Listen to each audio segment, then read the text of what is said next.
Bye, have a great time. সেই সাত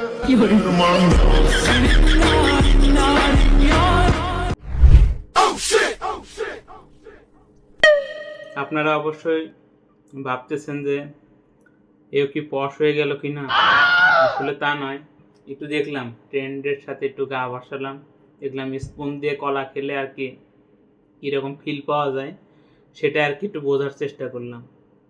আবার আপনারা হয়তো মনে মনে গালিও দিতে পারেন, ফকিন্নির পুতের নাম আবার সম্রাট শাহজাহান। সঠিক বলেছেন, আপনার বুদ্ধি ভালো। এই দুনিয়ার কত কি দেখতে হবে, মাত্র তো শুরু। ফান হিসেবে আমি আর কি শেয়ার করলাম আপনাদের সাথে। সবাই ভালো থাকবেন, সুস্থ থাকবেন। Thanks for watching.